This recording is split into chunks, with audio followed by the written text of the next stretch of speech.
The Ugly Duckling by Hans Christian Andersen. It was lovely summer weather in the country, and the golden corn, the green oats, and the haystacks piled up in the meadows looked beautiful. The stork walking about on his long red legs chattered in the Egyptian language, which he had learned from his mother. The cornfields and meadows were surrounded by large forests, in the midst of which were deep pools. It was, indeed, delightful to walk about in the country. In a sunny spot stood a pleasant old farmhouse close by a deep river, and from the house down to the waterside grew great burdock leaves, so high that under the tallest of them a little child could stand upright. The spot was as wild as the center of a thick wood. In this snug retreat sat a duck on her nest, watching for her young brood to hatch. She was beginning to get tired of her task, for the little ones were a long time coming out of their shells, and she seldom had any visitors. The other ducks liked much better to swim about in the river than to climb the slippery banks and sit under a burdock leaf to have a gossip with her. At length one shell cracked, and then another, and from each egg came a living creature that lifted its head and cried, "Peep, peep." "Quack, quack," said the mother, and then they all quacked as well as they could, and looked about them on every side at the large green leaves. Their mother allowed them to look as much as they liked, because green is good for the eyes. "How large the world is," said the young ducks, when they found how much more room they now had than while they were inside the eggshell. "Do you imagine this is the whole world?" asked the mother. "Wait till you have seen the garden. It stretches far beyond that to the parson's field, but I have never ventured to such a distance. Are you all out?" she continued, rising. "No, I declare, the largest egg lies there still. I wonder how long this is to last. I am quite tired of it," and she seated herself again on the nest.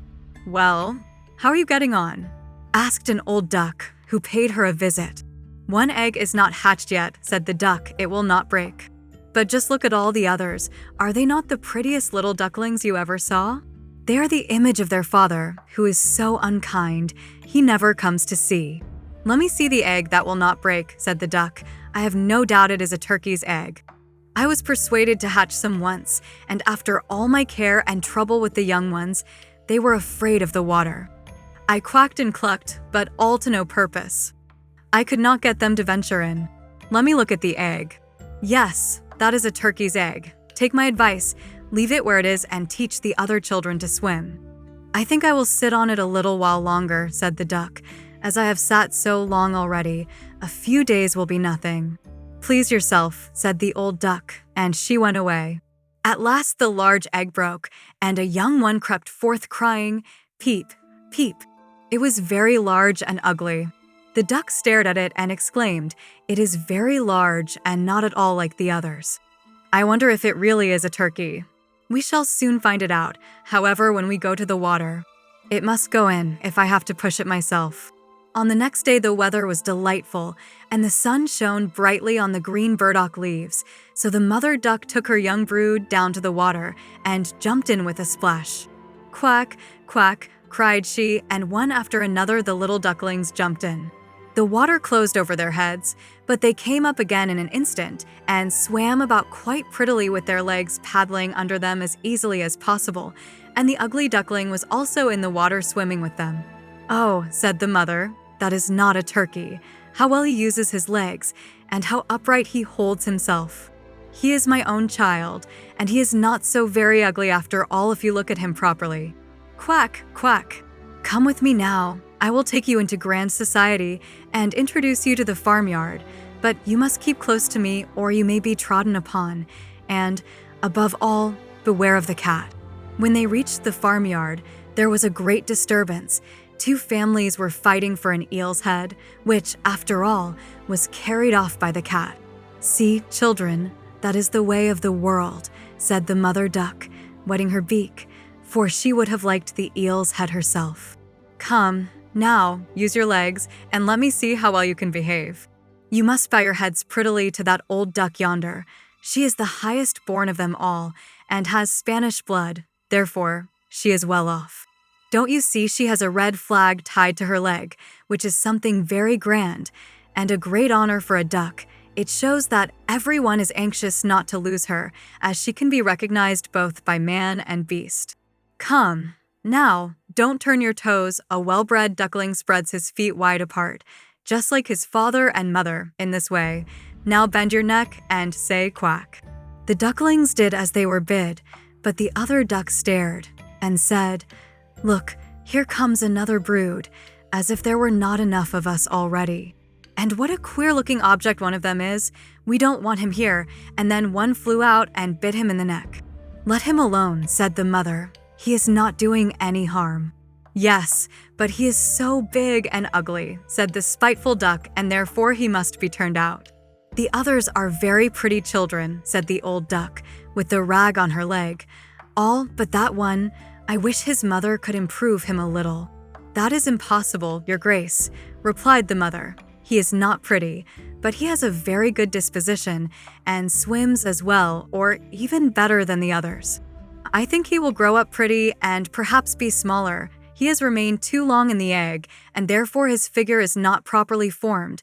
And then she stroked his neck and smoothed the feathers, saying, It is a drake, and therefore not of so much consequence. I think he will grow up strong and able to take care of himself. The other ducklings are graceful enough, said the old duck. Now make yourself at home, and if you can find an eel's head, you can bring it to me. And so they made themselves comfortable, but the poor duckling, who had crept out of his shell last of all, and looked so ugly, was bitten and pushed and made fun of, not only by the ducks, but by all the poultry. He is too big, they all said, and the turkey cock, who had been born into the world with spurs and fancied himself really an emperor, puffed himself out like a vessel in full sail, and flew at the duckling and became quite red in the head with passion. So that the poor little thing did not know where to go, and was quite miserable because he was so ugly and laughed at by the whole farmyard. So it went on from day to day till it got worse and worse. The poor duckling was driven about by everyone. Even his brothers and sisters were unkind to him, and would say, you ugly creature, I wish the cat would get you. And his mother said she wished he had never been born. The ducks pecked him, the chickens beat him, and the girl who fed the poultry kicked him with her feet. So at last he ran away, frightening the little birds in the hedge as he flew over the palings. They are afraid of me because I am ugly, he said.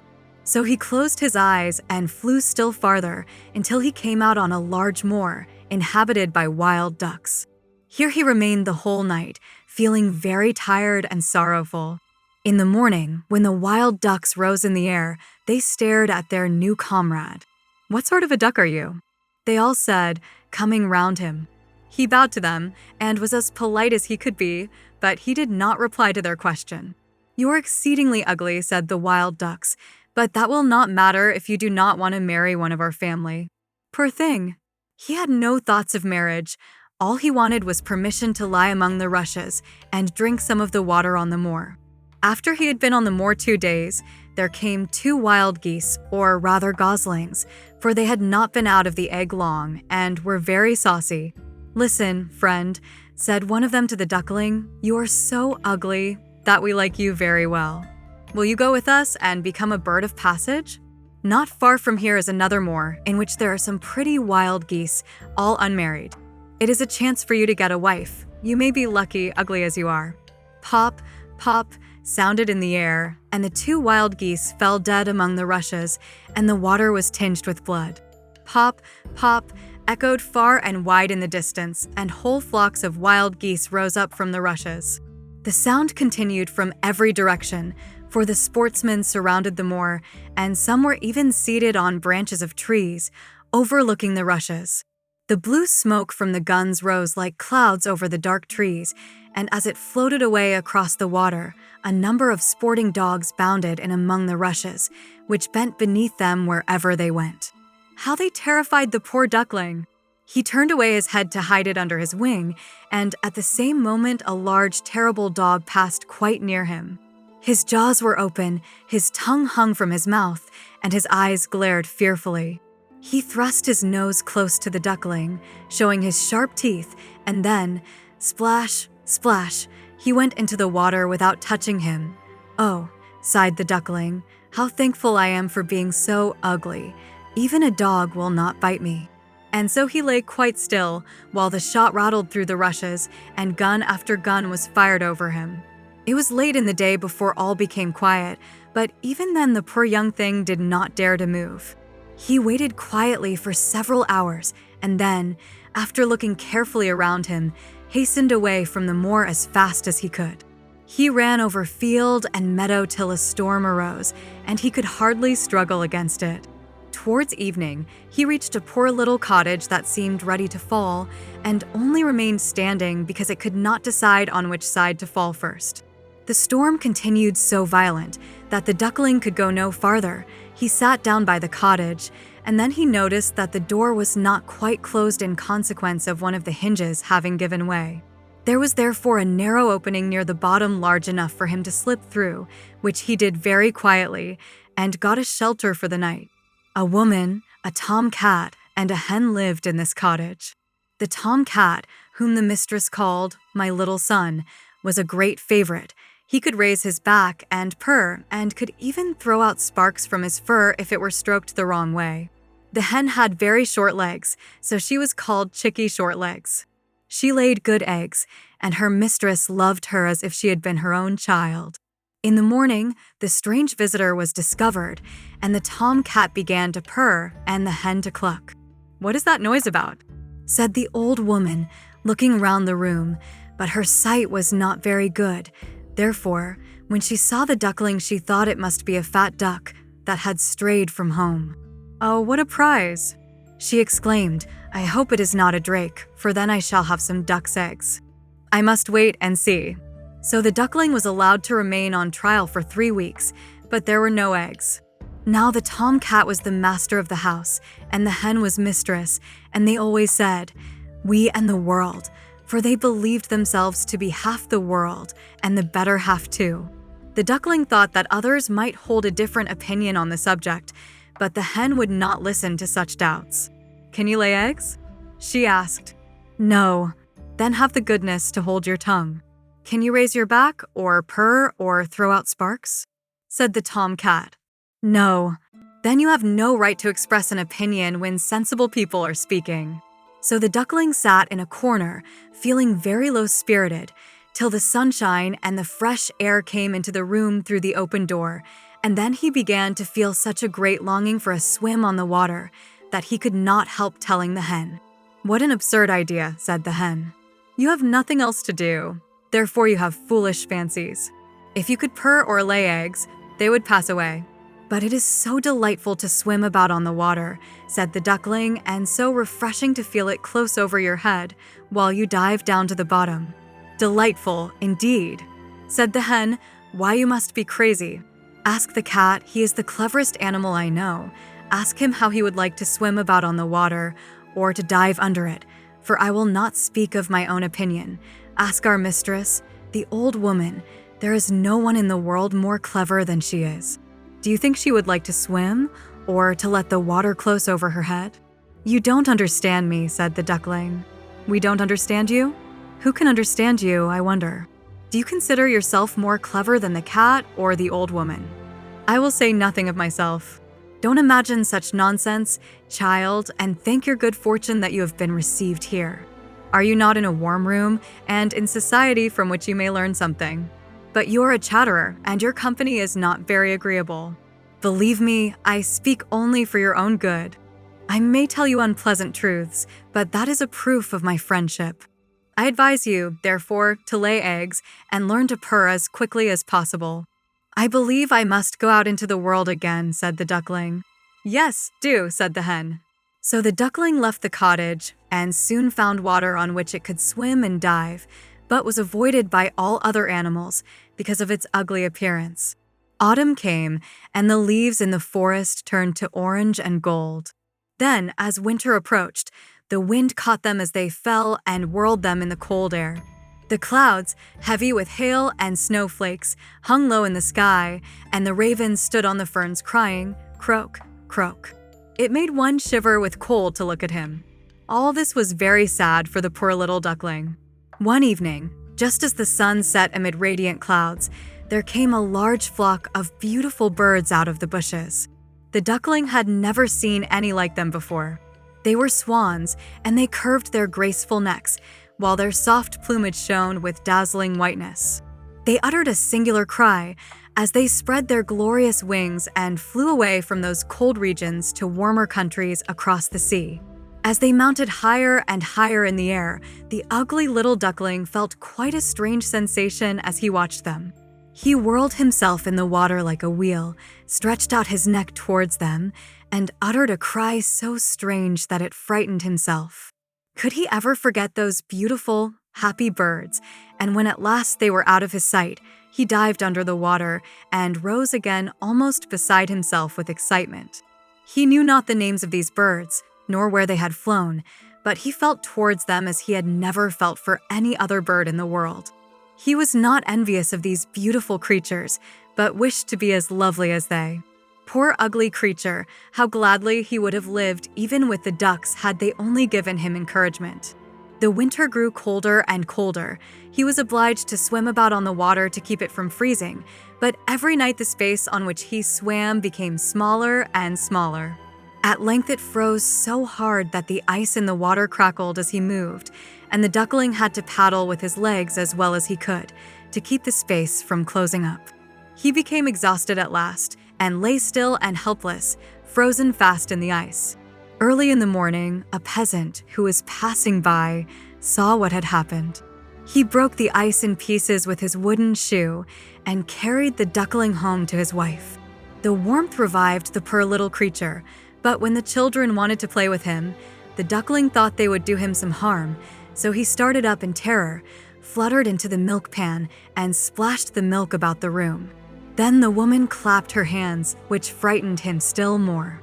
He flew first into the butter cask, then into the meal tub and out again. What a condition he was in! The woman screamed and struck at him with the tongs. The children laughed and screamed and tumbled over each other in their efforts to catch him, but luckily he escaped. The door stood open. The poor creature could just manage to slip out among the bushes and lie down quite exhausted in the newly fallen snow. It would be very sad were I to relate all the misery and privations which the poor little duckling endured during the hard winter, but when it had passed, he found himself lying one morning in a moor amongst the rushes. He felt the warm sun shining and heard the lark singing and saw that all around was beautiful spring. Then the young bird felt that his wings were strong as he flapped them against his sides and rose high into the air. They bore him onwards until he found himself in a large garden before he well knew how it had happened. The apple trees were in full blossom, and the fragrant elders bent their long green branches down to the stream which wound round a smooth lawn. Everything looked beautiful in the freshness of early spring. From a thicket close by came 3 beautiful white swans, rustling their feathers and swimming lightly over the smooth water. The duckling remembered the lovely birds and felt more strangely unhappy than ever. "I will fly to those royal birds," he exclaimed, "and they will kill me, because I am so ugly and dare to approach them, but it does not matter. Better be killed by them than pecked by the ducks, beaten by the hens, pushed about by the maiden who feeds the poultry, or starved with hunger in the winter." Then he flew to the water and swam towards the beautiful swans. The moment they espied the stranger, they rushed to meet him with outstretched wings. "Kill me," said the poor bird, and he bent his head down to the surface of the water and awaited death. But what did he see in the clear stream below? His own image, no longer a dark, gray bird, ugly and disagreeable to look at, but a graceful and beautiful swan.